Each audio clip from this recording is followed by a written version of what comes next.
It is time to introduce our third keynote speaker, Barney Krucoff, former Geographic Information Officer and Chief Data Officer for the state of Maryland and Washington, D.C. governments. So welcome back, Barney, and I will turn it over to you, gentlemen. Thank you so much, Barney. This is an opportunity that I've been wanting to have for years now.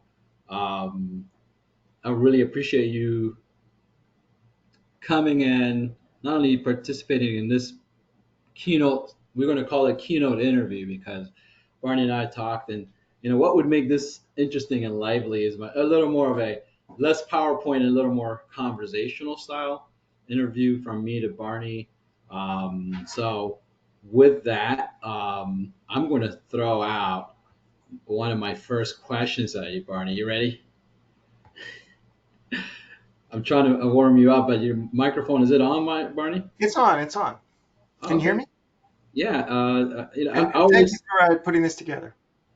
Well, thanks for making it. And let's see here. I've got my questions up on the screen here. I'm not sharing my questions, but um, let's see here. First question. I had a series, and but I want to go back to asking you about.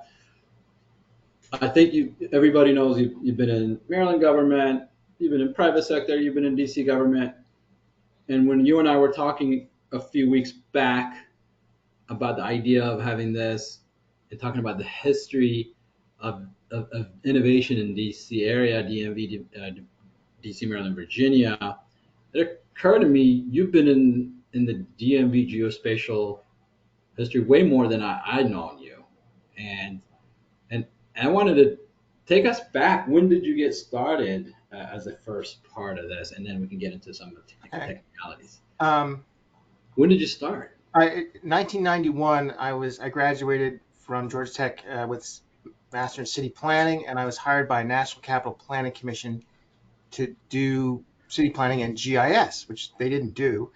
Right. Um, but Wait. You they were said excited National about Capital Planning, what NCPC, right? NCPC, which is a federal agency that it plans the federal presence in DC, largely focused on the monumental core, but it has a role in the region as well. Um, And so 91, they hire me, and I've done two GIS classes at Georgia Tech, which is 100% of the classes available. And I got there and I sat down, and it's a drafting table. That's where they put the mapping people. There's no computer at all. Right. So I did survive the first 2 weeks without getting fired, but it was close. And it was not. Rob Pitts was talking about information overload. There was nothing. Just no computer, no data. So what we had is we had the Tiger files from the Census Bureau Right. and command line PC ArcInfo, then workstation ArcInfo. Right. Um, and NCPC is an agency that works with visual things. They want the monumental core of Washington to be beautiful and symbolic and to tell the story of the country.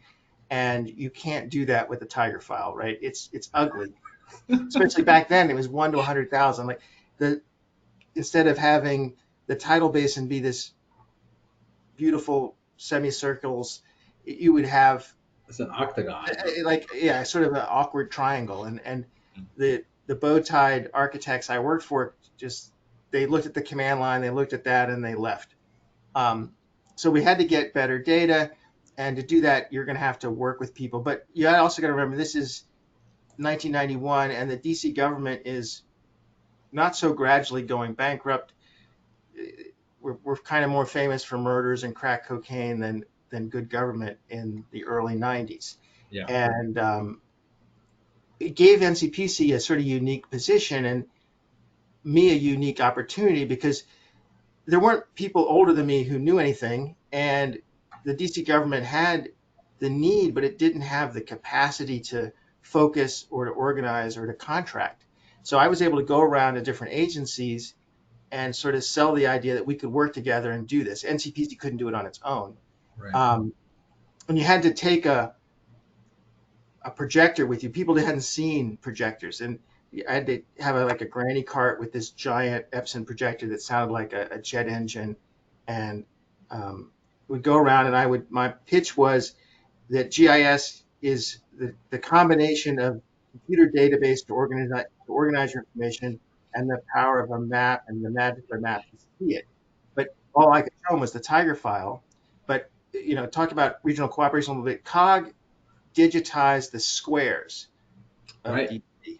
And I met Dave Seidman. He was then was Administrative Services was the name of the department. That was basically what DCGSA, DCOPM, and Octo is today, all in one little tiny department compared to what those are today. And he got a file called Magis, which was the property records. I remember that days. The property, you didn't have every lot, but I had every square. So I could make a map that showed, hey, by this square, here's how much square footage is built there, and here's the value of that in terms of taxes. And I could show people a chloroplast map basically by square. Here's, this side of Capitol Hill, people are poorer because but it's denser. It actually generates more revenue than over here in Northwest. And people hadn't seen this kind of mapping before, or they'd only seen it drawn up. And so if you go around with the cart long enough, we were able to raise money to do what we call the WGIS, which was before. We couldn't call it the DCGIS because that was the federal government wouldn't agree to it. Yeah. We called it Washington, which was vague enough that we could work on it together. And I do remember, I think one of the first data sets your team produced was the SIS. Was that one of those?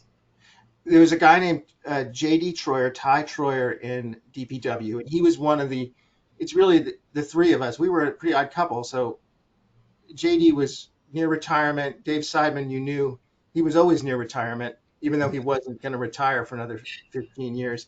And me, who was the young guy.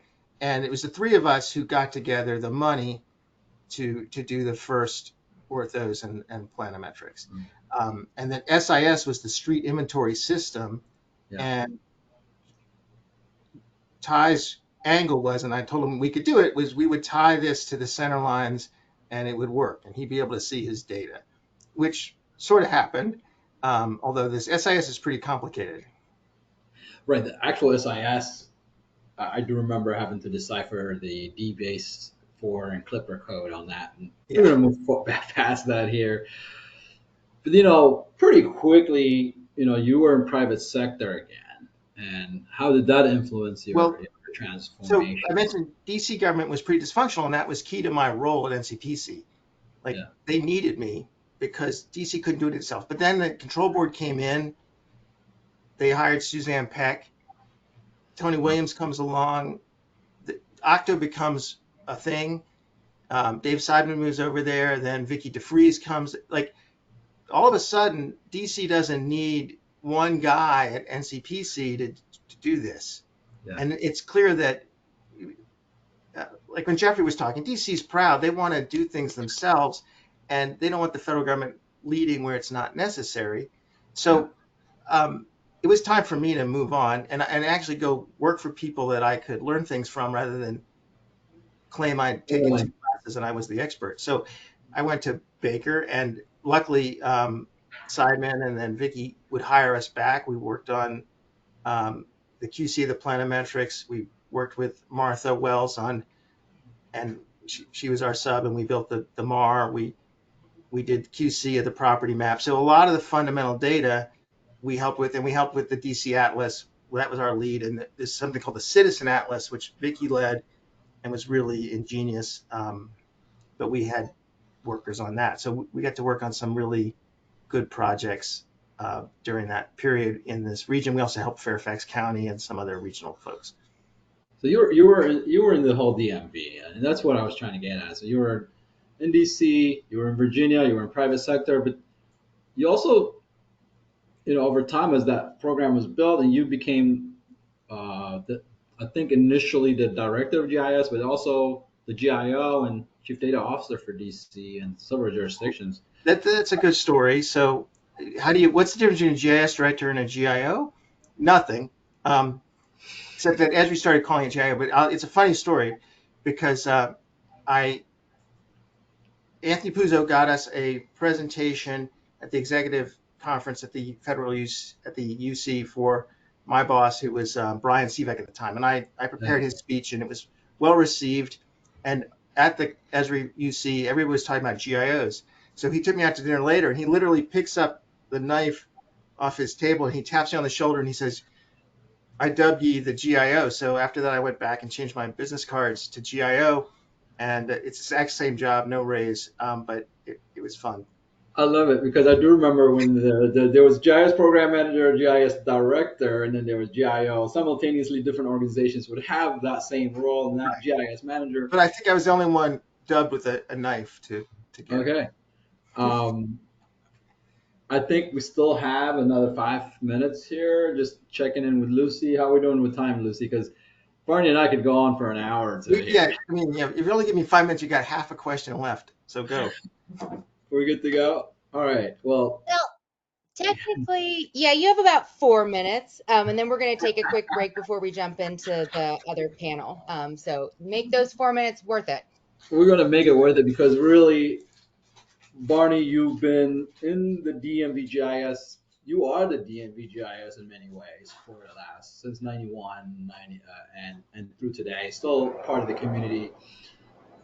I want you to wrap a little bit of history of the innovation and where we that you think we are now and what we need to do, really as the OG in our geospatial community here in the DMV. And just take You know, take the time and dive all right. into. So in 1 minute left, starting with no computer or DAT to where we are, I think the most important innovation that's come along is services. Like we're providing map services or components, analytical, the Mars a service. That's the way we fit together. I think there's been so many different innovations. The cloud is definitely part of that, but it didn't matter whether the services was on-prem or in the cloud. Really, the way as we develop new stuff, we got to keep making it service. If it's an AI, I don't know much about it. I'm glad I left before I had to learn because that was time. But whatever that is, it should be a service so that you can call on it, and that DC GIS AI or Maryland GIS AI should be a service. And I think that's the most important of the numerous changes that you have to ride as you're, because every time you got to be looking forward and adapting. And sometimes the IT industry just changes the name of stuff, but other times you really get something new and different. You got to recognize it and go. So service, and I think that speaks not just to data as a service or applications and or AI as a service, but customer service and treating each other as customers and collaborators towards advancing that. And I think you embody that because of all the different jurisdictions and from bottom up world that you've grown into as one of our leaders in the geospatial I want community. to something Eva and Mario were talking about. I mean, they're good CDOs and the importance of data governance, and they were talking about really it's also the people. My term for this is it's the Mary Poppins theory. Data governance is the medicine, and the people and the applications are the sugar that make the medicine go down. If you start with data governance, you usually die with data governance. It's all got to go together, and Yeah. people have got to see the results. Yeah. And I think that's got to continue uh, throughout the region. I'm gonna ask you now, Poppins. last question, because I still have a minute here. You know, you've had so many different touch points, and what would be the single? You don't have to play favorites. You can kind of water it down if you need to. What was your favorite time and job and role over the last 30 years in the geospatial community? Like, if you could you say it was this role, this job, or this time? You want to Um, get into it a little bit. the best thing that I like doing the most is like we have a problem. Like Vivek Kundra wants to have the snowplows map tomorrow because there's going to be a storm. You pull everybody together. We have so many good people in this, and this problem kept happening. Like, oh, okay, the World Trade Center's got knocked down. We have to help emergency management, or um, we got an inaugural. But you pull the team together and you you innovate on the fly and you do something, or you already have the data. If you have the data in place, I'll give another example. Martha Yeah. Wells was talking about the address repository. So you wouldn't think of this, but George Floyd dies. All of a sudden, the mayor's office calls you up and goes, "We want to know about every statue and building name in the district." And you go, "Okay, give me 15 minutes." And you're done. They think it's going to take 2 months and a special commission. They had to do a special commission to look at the list, but we're there. Like when you have the technology in place, when you have the right people around the table, it's just so fun to work with the team Really and do it. And that's the best day. wonderful. Barney, we're going to have more. I'm not done. I want to hear more. I can't, I don't have enough of what you were saying, but I know